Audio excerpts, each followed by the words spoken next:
तो हेलो नमस्ते प्रणाम, स्वागत है आप सभी का हमारी पाठशाला पे एक बार फिर से। और आज का सेशन जो है वो मैंने एडिटोरियल से वर्ड नहीं लिए हैं, मैंने ऐसे ही कुछ वर्ड ले लिए हैं।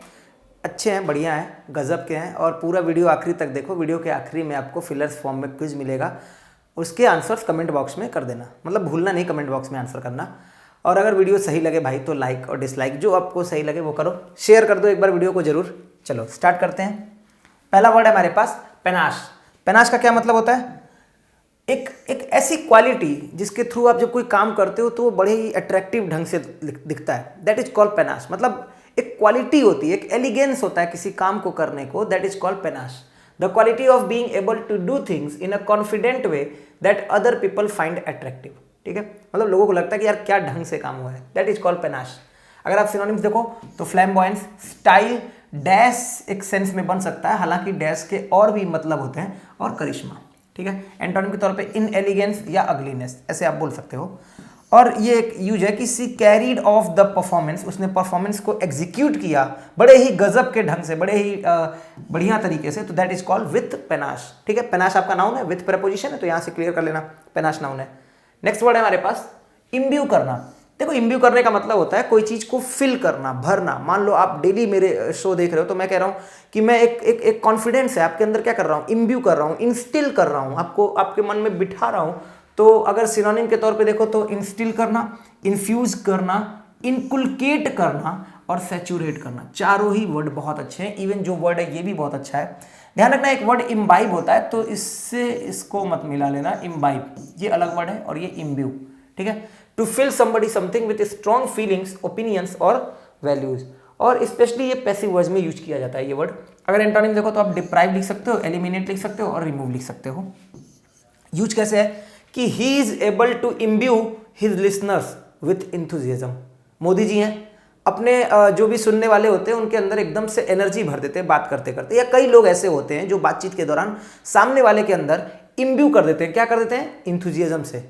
किसको? अपने लिसनर्स को। समझ में आ गया? तो इम्ब्यू करने का मतलब टू फिल है ना, मतलब भरना।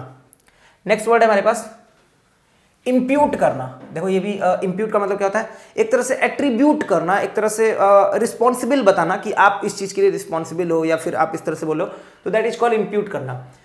If you impute something such as blame or a crime to somebody, अगर आप किसी पर्सन को क्राइम या किसी ब्लेम के लिए इंप्यूट करते हो तो आपका मतलब ये होता है कि they are responsible for it, कि वे उसके लिए जिम्मेदार हैं, and are the cause for it, और वो उसके कारण है। समझ गए इंप्यूट करने का मतलब? जब आप किसी को इंप्यूट करते हो तो आप उसको रिस्पॉन्सिबल बताते हो कि आप इस काम के लिए रिस्पॉन्सिबल हो। अगर आप सिनोनिम देखो तो एस्क्राइब करना, अट्रीब्यूट करना और एक्रेडिट करना। एंटोनिम के तौर पे एब्सॉल्व करना और एक्सकल्पेट करना। ये तो बहुत ही कॉमन से वर्ड है दोनों। बड़ा ही ये अनुचित होगा, it is unfair to impute, क्या इंप्यूट, ब्लेम किसको, टू द एम्प्लॉइज, जो भी वो एम्प्लॉइज हैं, अगर उन पे आप ब्लेम भर रहे हो, उनको जिम्मेदार ठहरा रहे हो, अगर आप इंप्यूट कर रहे हो ब्लेम उनके ऊपर, तो इसका मतलब ये बड़ा ही अनफेयर है, बहुत ही अनुचित है। क्लियर हो गया इंप्यूट करने का मतलब? नेक्स्ट वर्ड है हमारे पास रैप्ट। देखो रैप्ट का मतलब होता है बहुत ही ध्यान से, बहुत ही अटेंटिव हो जाना, बहुत ही एकदम से इनग्रॉस्ड हो जाना, तल्लीन हो जाना।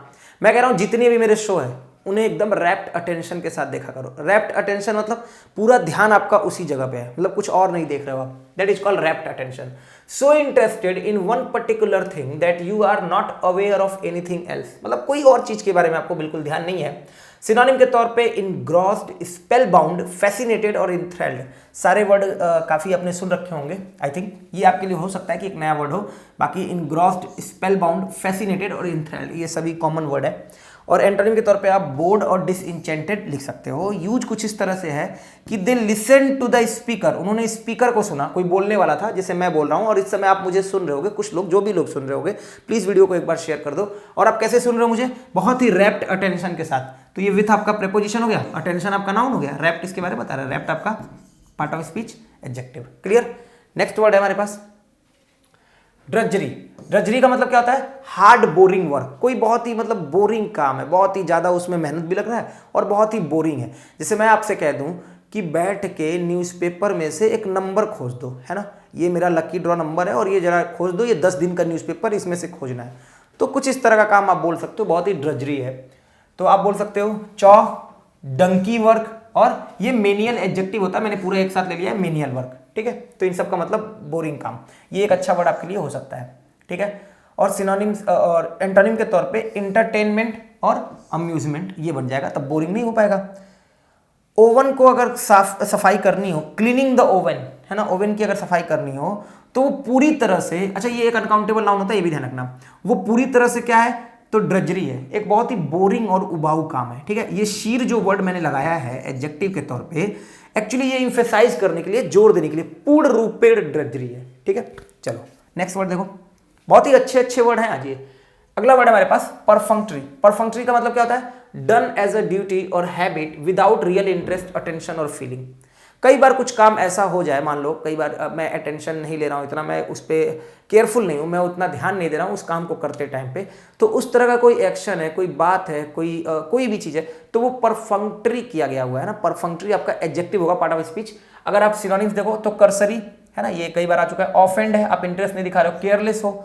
अगर एंटोनिम है तो केयरफुल, प्रिसाइज और अटेंटिव। ये वर्ड बहुत अच्छा वर्ड है, ठीक है। और एक अच्छा वर्ड आपके लिए ये हो सकता है।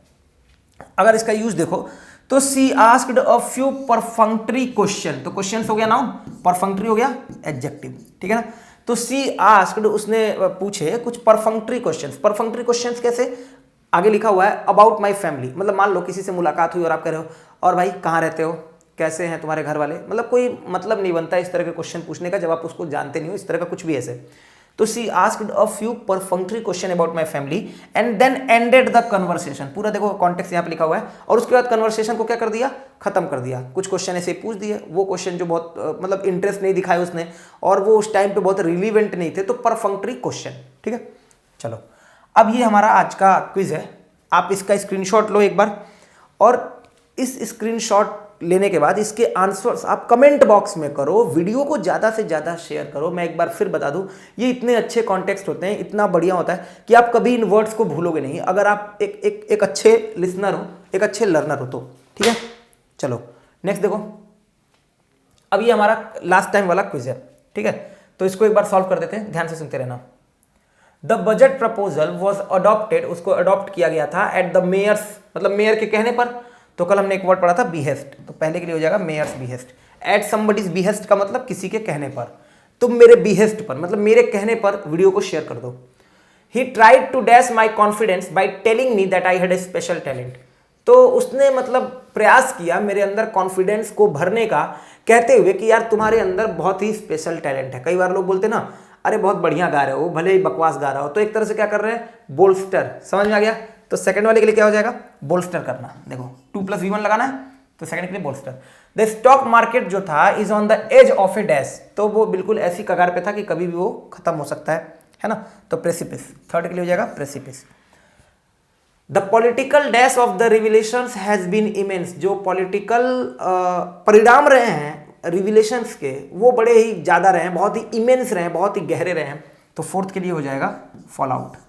फिफ्थ हमारे पास, I would dash that the ministers thinking is flawed on this point. तो मैं बड़े ये बात को, देखो दो ऑप्शन बचे ना, तो मैं बड़े इस बात को दावे के साथ कह सकता हूं, आई वुड कंटेंट।